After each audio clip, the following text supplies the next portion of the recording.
Body में कुछ ऐसा है, देखो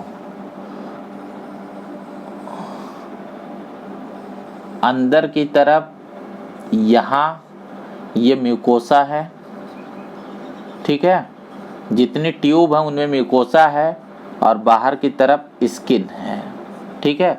दोनों फिजिकल बैरियर का काम करती है। इंटरनल टिश्यू को म्यूकोसा से कवर किया गया है। म्यूकोसा चिपचिपा सा चीज़ है जो म्यूकस का सिक्रेट करता है, जिसमें चीज़ें फंस जाती हैं और वो उसे पार नहीं कर पाती हैं। म्यूकोसा किसी पैथोजन को ना एक डेजर्ट को पार करने जैसा है, एक रेगिस्तान को पार करने जैसा है, जिसे पार करना इतना आसान नहीं होता है। वो भूख प्यास से बीच में ही मर जाते हैं।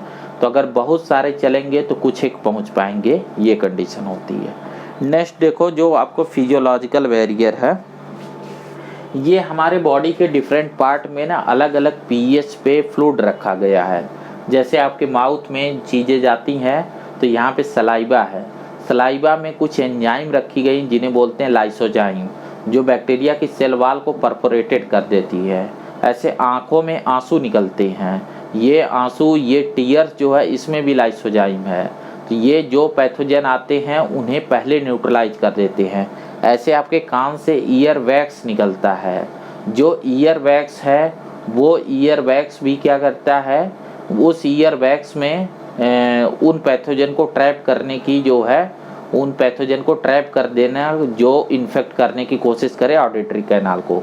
ऐसे आपके जेनाइटल ट्रैक्ट में बहुत सारी फैगोसाइटोसिस की सेल होती हैं और वहाँ जो अलग पीएच होता है, जिसकी वजह से वो अलग पीएच को मेंटेन किया जाता है। ऐसे ही जो फूड मटेरियल अगर मान लो इसे क्रॉस करके आपको स्टमक में पहुँचेगा तो वहाँ एक हाई पीएच है, जिसमें ज़्यादातर बैक्टीरिया 1.8 का पीएच है। फिर एल्कलाइन है, अगर कोई एसिड को पार कर लिया तो एल्कली को नहीं। जैसे पुरानी पिक्चरों में देखते थे ना कि खजाने तक पहुँचने के लिए जब वो जाते थे तो रास्ते में क्या होता था, दीवालों से भाले निकलते थे, तो कहीं ऊपर से छत गिर जाती थी। तो बैक्टीरिया के लिए भी काम इतना आसान नहीं हमारे डिफेंस सिस्टम में। मुंह में आए लाइसोजाइम, अंदर गए म्यूकोसा, इसके बाद स्टमक तक पहुँचे एसिड, किसी तरीके 1.8 से बच गए तो डिविजन में पहुँच के एल्कली झोंक दिया, समझे। और सबके बाद बॉर्डर क्रॉस किए तो पीछे बीएसएफ खड़ा है, माल्ट, ठीक है, म्यूकोसा एसोसिएटेड लिम्फाट टिश्यू, इन सब से बच गए तो पूरी इम्यून सिस्टम है ही है। तो सोचो ना तुम, टाइफाइड कितना जो है बड़ा कलाकार है। ऐसा थोड़े है कि आपकी बॉडी ही अच्छा कर रही है, उसने कितना ज़बरदस्त किया है कि इन सब से पार कर लिया। वो खजाने तक पहुंचने वाला हीरो है, समझे इस बात को, कि तुम कितना भी हमारे लिए मुहर्रे बिछाओ, हम सबको पार कर जाएंगे। और जो उसे पार कर जाता है उसे खजाना मिलता है। खजाना क्या, हमारे बॉडी में जो बेशकीमती न्यूट्रिएंट है, इसी खजाने के लिए सारे पैथोजन हैं। अब ये सवाल हो सकता था आपको पूछना चाहिए कि पैथोजन फिर आते क्यों हमारे पास, क्योंकि हमारे पास न्यूट्रिएंट है। सारे पैथोजन क्या हैं, पैरासाइट हैं, हम क्या हैं, होस्ट। तो कोई भी पैरासाइट किसी होस्ट के पास क्यों आता है, ये हालांकि एनिमल किंगडम में मैंने बताया था, दो चीज़ के लिए, रहने की जगह और खाने की। एक्चुअल में वो किस लिए आ रहा है, एक तो इस बॉडी से बढ़िया रहने की जगह नहीं है, क्योंकि 37 डिग्री टेम्परेचर बना के रखता है, न ठंडा लगना है न गर्मी लगनी है। बैक्टीरिया कोल्ड ब्लडेड है ना, कोल्ड ब्लडेड मतलब पाइकिलोथर्मस, उसमें ब्लड तो है नहीं। तो आप जानते हो कि टेम्परेचर लो होने मेटाबॉलिज्म रुक जाता है, बड़ी टेंशन रहती है। अगर किसी ह्यूमन बॉडी में चले आए तो मेटाबॉलिज्म बढ़िया चलाओ, खाना ज़बरदस्त मिले, और जब खाना और रहने की जगह मिली हो तो खूब रिप्रोडक्शन करो, कोई दिक्कत नहीं। तो पैथोजन आते ही खूब सारा ग्रो करते हैं, उसकी कीमत हमें चुकानी पड़ती है, क्योंकि खाना तो फिक्स है ना, हमने न्यूट्रिएंट बड़ी मेहनत से निकाला। देखो इस दुनिया में सबसे बड़ी प्रॉब्लम क्या है, न्यूट्रिएंट। जितना भी लिविंग वर्ल्ड में कुछ भी तिकड़म हो रहा, कुछ भी हो रहा, फोटोसिंथेसिस से लेके कोई भी जो रिएक्शन हो रहा, सब खाने के लिए हो रहा। सबको चाहिए खाना, खाने का मतलब एनर्जी, और एनर्जी ऐसे तो ले नहीं सकते, तो वो फूड के फार्म में है, न्यूट्रिएंट के फार्म में। तो हर कोई उसके पीछे है, कोई उसके पीछे पैरासाइट बना है, कोई उसके पीछे कार्निवोरस बना है, कोई ओमनीवोरस बना है, कोई डिफरेंट फूड, वेब फूड, इसमें सब लगे पड़े हैं। तो एक्चुअल में पैथोजन किस लिए आता है? फूड और शेल्टर। एक्चुअल में वो फूड लेगा और शेल्टर को यूज करके रिप्रोडक्शन करेगा। पैरासाइट की ज़िंदगी का 2 ही मकसद ही होता है, वो सबसे सिंपलेस्ट ज़िंदगी जीता है, खाना खाओ, बच्चे पैदा करो और बाकी सब बवाल छोड़ दो, ठीक है, बाकी ड्रामे हम करते हैं, ठीक है। खैर छोड़ो, हमारा भी सारा जो एक्ट है उससे ध्यान से देखोगे 2 ही काम है। जैसे आप ये जो डॉक्टर बनने की कोशिश कर रहे हो, तो इसके पीछे अगर सोचो तो 2 ही चीज़ है, फूड एंड रिप्रोडक्शन। कैसे? जब डॉक्टर बन जाओगे तो पैसे होंगे, दुनिया की कोई भी चीज़, फूड का मतलब कोई भी मटेरियल चीज़, वो आपसे छूता नहीं रहेगा। और डॉक्टर की शादी तो अच्छी होगी ना, जाहिर सी बात है, एक अनपढ़ से तो अच्छी ही होगी। तो रिप्रोडक्शन भी सिक्योर हो जाएगा और फूड भी सिक्योर हो जाएगा। इसलिए अगर आप नीट क्वालिफाई करते हो तो ये चीज़ हो जाएगा। अब ये बात आप ही को थोड़े पता है, बहुतों को पता है। तो क्या हो गया? कंपटीशन, बहुत कंपटीशन, क्योंकि यहाँ तो दोनों गारंटी है, फूड और रिप्रोडक्शन। कोई पूछे नीट क्या है? Guarantee for food and reproduction, ठीक है, बायोलॉजी के टर्म में, ठीक है। चलो खैर देखते हैं हम। यहाँ जो है ना, इस ऑनलाइन क्लास में मैं इतना आपको ये लतीफ़े सुना नहीं पाता हूँ। यहाँ टू द पॉइंट रखते हैं, क्योंकि जो लेंथ है ना क्लास की वो बड़ी हो जाती है और मैं उसे छोटा करने की कोशिश करता हूँ, इस वजह से हम इसे रख नहीं पाते हैं। तो जैसा आपको बताया कि फिजियोलॉजिकल बैरियर जो अलग अलग पीएच है उससे हम कई सारे रोल लेते हैं, और एक रोल है कि हम अलग अलग फ्लूइड को प्रोड्यूस करते हैं जिसमें पैथोजन उसे पार नहीं कर पाए। नेक्स्ट वन देखो, सेलुलर बैरियर। सेलुलर बैरियर वही बताया आपको कि अलग अलग जगह हमने सेल बैठा रखी, जैसे लिम्फेटिक नोड में बैठा रखी हैं, वहाँ पे बी और टी लिम्फोसाइट्स वेट कर रही हैं, आओ, है ना। जैसे बीएसएफ के जवान वेट कर रहे हैं राइफल लेके, आओ करो बॉर्डर क्रॉस, बताते हैं, है ना। तो जितने ऐसे कैंटोनमेंट एरिया हैं, जितने बॉर्डर हैं, उनके ठीक पीछे पूरी आर्मी बैठा रखी है हमने कि चलो पार करो, तब फिर बताते हैं, समझे इस बात को। तो वो सेलुलर बैरियर है। नेक्स्ट वन है साइटोकाइन। देखो, जो जितने पैथोजन हम में अटैक करते हैं उनमें सबसे जो खतरनाक है वायरस। वायरस के साथ क्या प्रॉब्लम है कि इसमें सेल नहीं है, ठीक है।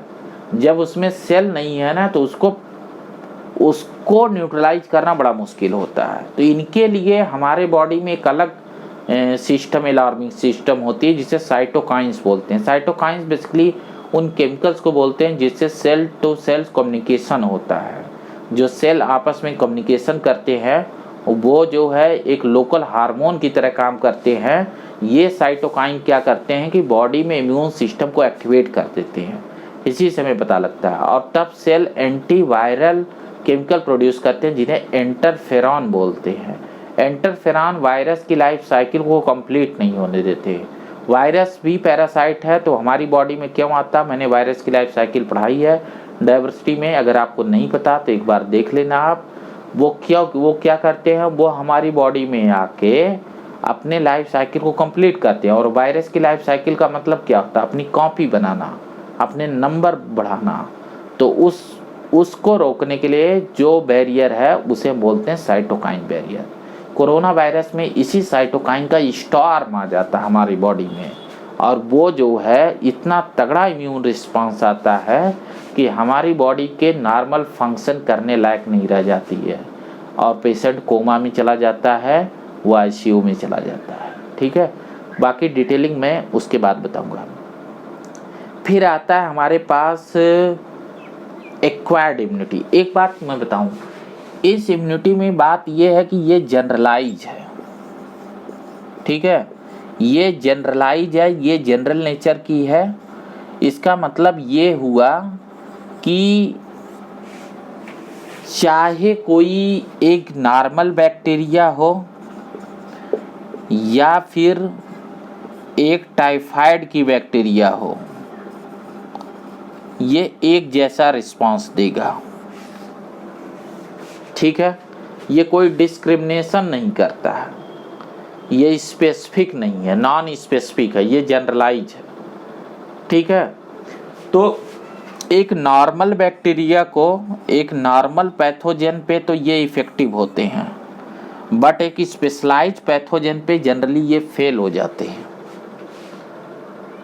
तो क्या फिर हमारे पास कोई स्पेशलाइज पैथोजन को टैकल करने का सिस्टम नहीं है? बिल्कुल है, उसको हम बोलते हैं एक्वायर्ड। एक्वायर्ड सिस्टम में क्या चीज़ें हैं?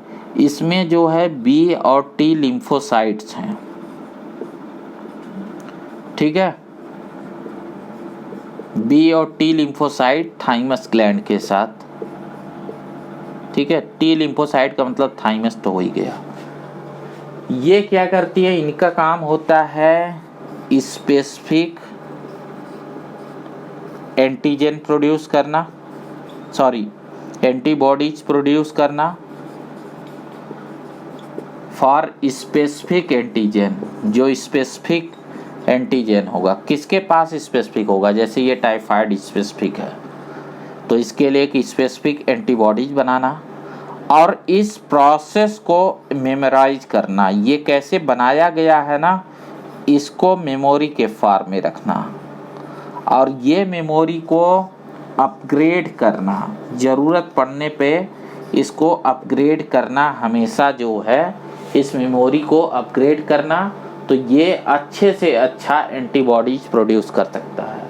इसका मतलब है कि पैथोजन जितना स्पेसिफिक होगा, इसकी स्पेसिफिसिटी जितना ज़्यादा होगी, ये जितना स्पेसिफिक होने की कोशिश करेगा, तो हमारा इम्यून रिस्पांस भी उतना ही स्पेसिफिक होगा। और ये सिर्फ उसी टाइम के लिए नहीं होगा, इसकी मेमोरी भी हमारे पास पड़ी रहेगी। तो हम अपग्रेडेड मेमोरी बेस और स्पेसिफिक इम्यून सिस्टम की जब बात करते हैं तो वो होता है एक्वायर्ड। इसमें दो टाइप की चीज़ है, जैसे इसमें दो आपको बताया जाता है, जैसे सेल मेडिएटेड इम्यूनिटी और ह्यूमोरल। देखो इसमें दो है, इसको दो पार्ट में बोला जाता है, ह्यूमोरल एंड सेल मेडिएटेड। देखो सेल मेडिएटेड का मतलब ये है कि जो मेमोरी है ये सेल के फॉर्म में होती है। ठीक है, इनको मेमोरी सेल बोलते हैं। ठीक है, और जो ह्यूमोरल है ये जो है एंटीबॉडीज के फॉर्म में होते हैं, क्योंकि एंटीबॉडीज प्रोड्यूस किया गया है। एंटीबॉडीज प्रोटीन के पार्ट हैं और प्रोटीन जो है ये प्लाज्मा में डिजॉल्व हो जाते हैं। ह्यूमोरल का मतलब होता है फ्लूइड, तो ये फ्लूइड का पार्ट क्यों है? क्योंकि ये प्लाज्मा में डिजॉल्व हो जाता है, तो इस वजह से इसे ह्यूमोरल बोलते हैं। और सेल मेडिएटेड क्यों बोलते हैं? क्योंकि प्रोसेस को अपग्रेड करना, मेमोराइज करने का काम कुछ मेमोरी सेल करती हैं, तो ये जो है मेमोरी के सेल मेडिएटेड इस वजह से बोलते हैं। तो एक्चुअल में एक्वायर्ड इम्यून सिस्टम क्या है? एक ह्यूमोरल और सेल मेडिएटेड इम्यून रिस्पांस है, जो कि स्पेसिफिक एंटीबॉडीज प्रोड्यूस करता है, मेमोरी बेस होता है और खुद को अपग्रेड कर सकता है। जैसे जैसे पैथोजन स्पेसिफिक होता जाएगा, वैसे वैसे ये प्रोसेस और रिस्पांस स्पेसिफिक होता जाएगा। ठीक है, तो अभी तक फ्रेंड मैंने ये सारी चीज़ें बता दी हैं। अब बाकी चीज़ों को मैं नेक्स्ट क्लास के लिए रख रहा हूँ। एक और क्लास इसमें लगेगी जब आपको टोटल स्टोरी में सब समेट दूंगा। ठीक है, तो आज के लिए इतना रहने देते हैं। Thank you for watching.